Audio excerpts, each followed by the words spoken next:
Olá, boa tarde. Hoje é 16 de 2 de 2025, 16 de fevereiro de 2025. Deus abençoe você, sua família, seus planos, seus projetos, seus objetivos em nome de Jesus Cristo. Que Deus lhe dê força, vigor, coragem e disposição em nome do Senhor Jesus Cristo. Que Deus lhe dê sabedoria e inteligência em nome do Senhor Jesus Cristo. E que o Espírito Santo fale ao seu coração e que Deus lhe dê vislumbres espirituais em nome do Senhor Jesus Cristo. E uma coisa eu lhe digo, creia nos ensinamentos, nos mandamentos de Jesus. Veja onde é que está escrito os ensinamentos, os mandamentos de Jesus. Você pode olhar ali de Mateus a João. Se você ler o sermão da montanha, Mateus 5 em diante, você verá ali muita coisa que Jesus ensinou. Muita coisa importante. Agora eu vou ler para vocês João, quarto livro do Novo Testamento. Quarto livro do Novo Testamento, capítulo 3, versículo 16.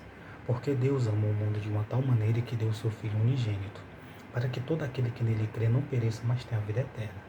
Nesse texto bíblico, quem falou foi o próprio Jesus que falou esse texto bíblico. A gente vê que Deus amou o mundo de uma tal maneira. Até Jesus falou, Deus amou o mundo de uma tal maneira. Por quê? Porque Jesus estava com ele lá na eternidade. Ele conversou com Jesus e Jesus concordou de vir à terra e ser gerado numa mulher e nascer, crescer, ensinar o Evangelho, ser crucificado e ressuscitar depois de 3 dias e 3 noites. Ele viu que ele estava amando muito o ser humano, de uma tal maneira, que ele foi necessário ele descer para vir, para poder o ser humano ser salvo. E ele viu que isto era algo muito, mas muito, muito forte. Porque Deus amou o mundo de uma tal maneira que deu o seu Filho unigênito, para que todo aquele que nele crê não pereça, mas tenha a vida eterna. Então, para que você tenha a vida eterna, para você não perecer, para o ser humano não perecer e ter a vida eterna, ser salvo depois dessa vida, o ser humano tem que crer em Jesus. Você tem que crer em Jesus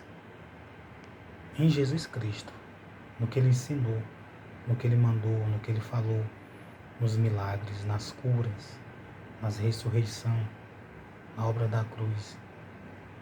Tem que crer no Evangelho, nos ensinamentos do mandamento. Porque Deus enviou o seu Filho ao mundo não para que condenasse o mundo, mas para que o mundo fosse salvo por ele. Então Deus não enviou Jesus para condenar o ser humano, as pessoas. Ele enviou para que fosse salvo por ele. João 14, versículo 6. Disse-lhe Jesus, eu sou o caminho, a verdade e a vida. Ninguém vê um Pai senão por mim. Então tem que estar na verdade, tem que estar no caminho. E esse caminho é o caminho do Evangelho, o caminho da palavra. Não é impossível nós sermos salvos, é possível. No versículo 18, quem crê nele não é condenado. Olha só, uma boa notícia, boas novas. Quem crê nele não é condenado, mas quem não crê já está condenado. Boa notícia, porque se a gente sabe que quem não crê já está condenado, então nós vamos crer para não sermos condenados. No versículo, restante do versículo, porquanto, quem crê nele não é condenado, mas quem não crê já está condenado, porquanto não crê no nome do unigênito Filho do Pai. No versículo 19. E a condenação é esta, que a luz veio ao mundo, e os homens amaram mais as trevas do que a luz, porque as suas obras eram más. Então a pessoa que não quer amar Jesus, que não quer seguir os ensinamentos, os mandamentos, que não quer amar Jesus, é porque tem obras más, e as suas obras más, as suas coisas más, as suas coisas que é contrária à vontade dele, é mais importante, está acima dos ensinamentos do mandamento. Isso é triste. Você não tem que ter as coisas acima dos ensinamentos do mandamento de Jesus Cristo, não, porque aí é perda de salvação.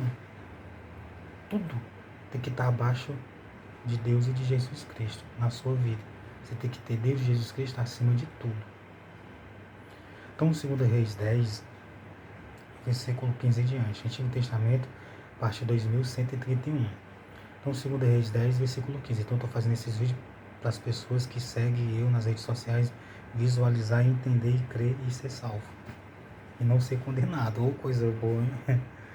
Então, 2 Reis 10, versículo 15. Jeú encontra Jonadab e mata os servos de Baal. Todos os servos de Baal que mataram os profetas do Senhor, os restantes que ficaram foram mortos por Jeú, porque Deus estava operando a justiça, a ira dele.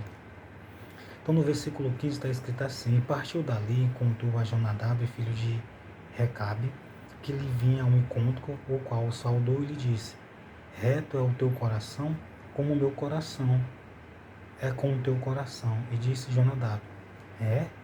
Então, se é, dai-me a mão. E deu-lhe a mão e fê-lo subir no carro. Ao carro de guerra, aqueles carros, não era carro igual hoje, que é mais de 3.000 anos atrás, muito tempo atrás isso aqui.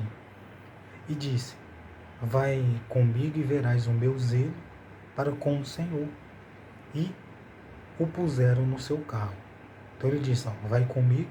Jeú disse: ó, vai comigo e verás o meu zelo para com o Senhor.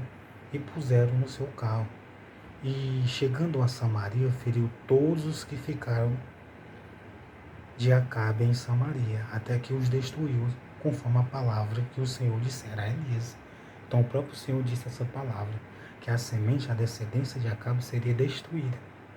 Acabe não seria destruído no dia dele, mas todos aqueles que nascessem depois dele, que tivessem ficado depois dele, sofreria a justiça ira de Deus. Então Deus fez conforme ele queria.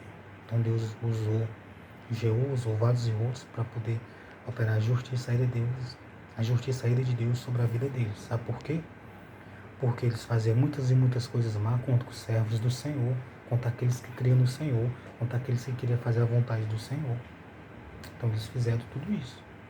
Agora eu digo uma coisa hoje, você tem que fazer o quê? Então, Mateus capítulo 22, versículo 37. Respondeu-lhe Jesus e disse: amarás ao Senhor teu Deus de todo o teu coração, de toda a tua alma e de todo o teu pensamento. Este é o primeiro e grande mandamento. O segundo, semelhante a este, amarás ao teu próximo como a ti mesmo. Desses dois mandamentos depende toda a lei e os profetas. Então Deus quer hoje que as pessoas se amem e amem o seu próximo. Mas tem gente que não se ama e nem ama o próximo. Tem gente que não quer o bem do próximo e nem quer o seu bem. Tem gente que faz mal pro próximo e faz mal a si mesmo. Tem gente que quer roubar o próximo. Tem gente que quer tomar as coisas do próximo. Tem gente que é o próprio diabo encarnado, querendo o mal do próximo.